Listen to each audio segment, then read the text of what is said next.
नमस्कार, आप देख रहे हैं day to day news Bharat. मैं हूं आपके साथ पूनम। चैनल आपसे ये वादा करता है कि हम निष्पक्ष तरीके से पत्रकारिता करेंगे। हमारा कोई भी पत्रकार किसी से कोई उपहार या फिर विज्ञापन नहीं लेगा या फिर किसी को ब्लैकमेल नहीं करेगा। समाज के दबे कुचले लोगों की हम आवाज बनेंगे। हमारा चैनल ऐसे व्यक्ति की कोई खबर नहीं चलाएगा जो कि भोले भाले लोगों को मूर्ख बनाकर उनको धोखा देता है। Day to day news Bharat का लक्ष्य लोकतंत्र के चौथे स्तंभ को मजबूत करना है। और अब बात कर लेते हैं देश के नवनिर्वाचित उपराष्ट्रपति की। सीपी राधाकृष्णन के रूप में देश को नए उपराष्ट्रपति मिल चुके हैं और आज की इस खबर में हम उनकी जिंदगी से जुड़े कुछ अनसुने पहलुओं के बारे में जानेंगे और ये भी जानेंगे कि देश की राजनीति में उनका योगदान क्या रहा है। महाराष्ट्र के पूर्व राज्यपाल सीपी राधाकृष्णन अब भारत के नवनिर्वाचित उपराष्ट्रपति बन चुके हैं। मंगलवार यानी कि 9 सितंबर को हुए उपराष्ट्रपति चुनाव में एनडीए के उम्मीदवार सीपी राधाकृष्णन ने 452 वोट हासिल कर चुनाव जीत लिया।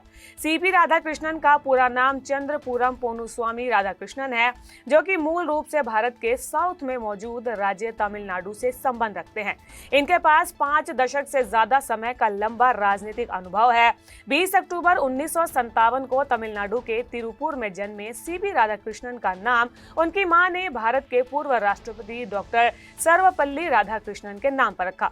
उपराष्ट्रपति पद के लिए बेटे का नाम ऐलान होने के बाद उनकी मां ने यह कहा था कि मेरे पहले बेटे का नाम मुरुगन और दूसरे का नाम कृष्ण के नाम पर रखा गया है। फिर उनके पिता ने एक बार मजाक में कहा था कि वो डॉक्टर राधाकृष्णन की तरह ही बनेंगे।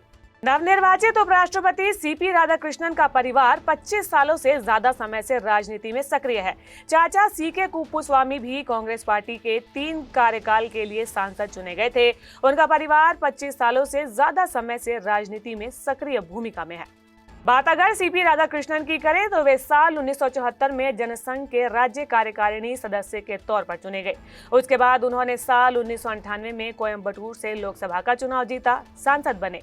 तमिलनाडु से बीजेपी के सांसद बनने वाले चुनिंदा उम्मीदवारों में से एक राधाकृष्णन साल 2003 से 2006 तक भाजपा के तमिलनाडु राज्य के अध्यक्ष पद पर रहे।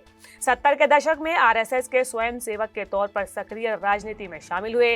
इसके बाद वो जनसंघ में राज्य कार्यकारिणी समिति के सदस्य चुने गए। साल 1994 में लंबे समय तक कार्यकर्ता के तौर पर काम करने के बाद तमिलनाडु बीजेपी के वे सचिव चुने गए।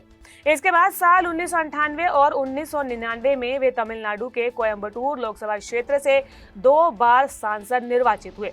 लोकसभा में सांसद के तौर पर उन्होंने कपड़ा संबंधी संसदीय स्थायी समिति के अध्यक्ष के रूप में काम किया। भारत के उपराष्ट्रपति निर्वाचित होने के पहले सीपी राधाकृष्णन झारखंड और महाराष्ट्र के राज्यपाल भी रहे। केंद्र सरकार की ओर से 18 फरवरी 2023 को सीपी राधाकृष्णन झारखंड के राज्यपाल नियुक्त किए गए।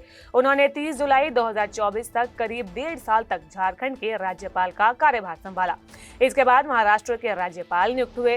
हालांकि इस दौरान उन्होंने तेलंगाना और पुडुचेरी के राज्यपाल का भी अतिरिक्त कार्यभार संभाला। उपराष्ट्रपति चुने जाने पर सीपी राधाकृष्णन की पहली प्रतिक्रिया भी सामने आई। उन्होंने कहा कि हर एक पद महत्वपूर्ण है और हर पद की अपनी सीमाएं हैं। हमें समझना होगा कि हमें उस दायरे में रहकर काम करना है। सीपी राधाकृष्णन ने कहा कि नई क्षमता में मैं राष्ट्र के विकास के लिए अपना सर्वश्रेष्ठ प्रयास करूंगा। लोकतंत्र में सत्ता पक्ष और विपक्ष दोनों ही महत्वपूर्ण हैं। वे एक ही सिक्के के 2 पहलू हैं। लोकतंत्र के हित को ध्यान में रखा जाएगा। हम सभी को मिलकर काम करना होगा। अगर हमें 2047 तक विकसित भारत चाहिए तो हमें हर चीज में राजनीति नहीं करनी चाहिए। चुनाव खत्म होने के बाद हमें राजनीति भूलकर विकास के ध्यान पर केंद्रित करना होगा।